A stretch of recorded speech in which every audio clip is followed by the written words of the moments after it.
let's talk about this new book.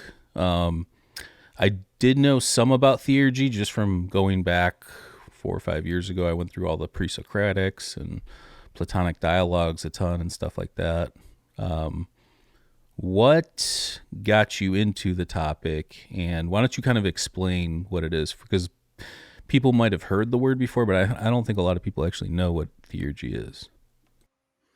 Sure. In one regard, I think it is, like you said, kind of a departure from what I normally research, but in another sense, it's really not, um, because the kind of the underlying theme of all of my work has been this notion of transcendence, of transcendence of self and breaking out of limitations of self. And I think this fits right in with that in terms of psychedelic and just or if entheogenic, right? Entheogenic specifically refers to the generation of the divine within oneself, and just that alone is very similar to the meaning of theurgy. It means to work with the gods, and this work is an internal work, even though it's ritualized, and there is some import given to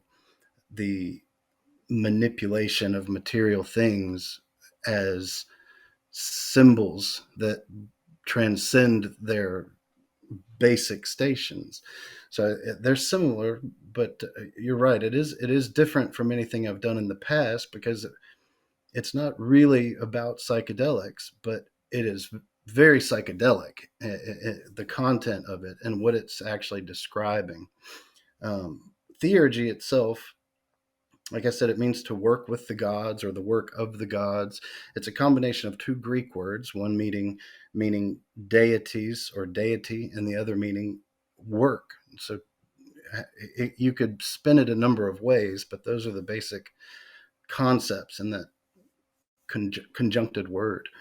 Um, and it first, the term itself first appears in the second century with this father son ritual team that are known as the Giuliani, because their names are Julian, not to be confused with Emperor Julian, who was also a theurgist and um, existed around the same time, but different Julians.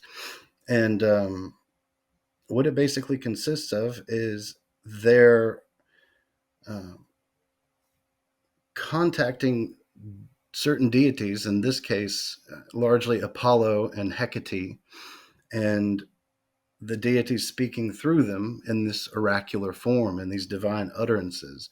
And so a lot like the way John Dee and Edward Kelly would work, where you'd have John Dee doing these invocations to the deities or to the angels in his case, and Edward Kelly being the seer, the one who could actually see and hear them.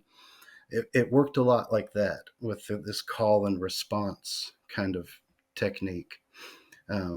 And the predominant philosophy of the day was, of course, Plato. And Plato is not really read in this way much these days, but his metaphysical teachings are very heady, very kind of, for lack of a better word, psychedelic. And they What use are we this. talking, like theory of forms or That's the basics of it. right?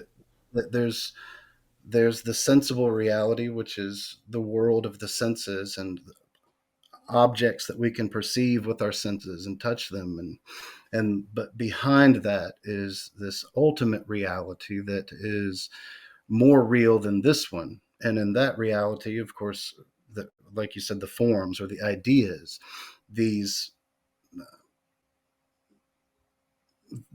it's been interpreted as number for Neo-Pythagoreans, ratio, but these forms that inform the way everything happens here. You could almost think about it like a blueprint for reality.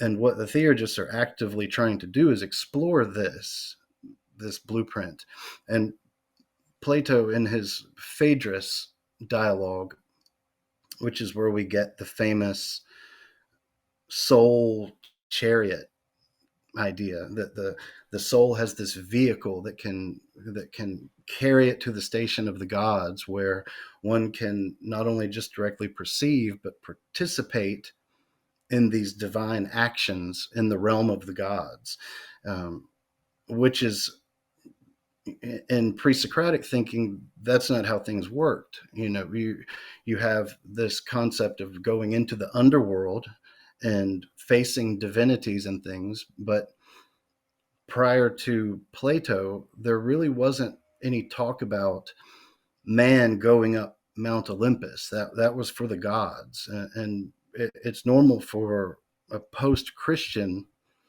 world to think about, oh well, in the Christian model, man dies and he can go to heaven, or sometimes have visions of heaven as a living person. But those ideas in Christianity were largely influenced by this.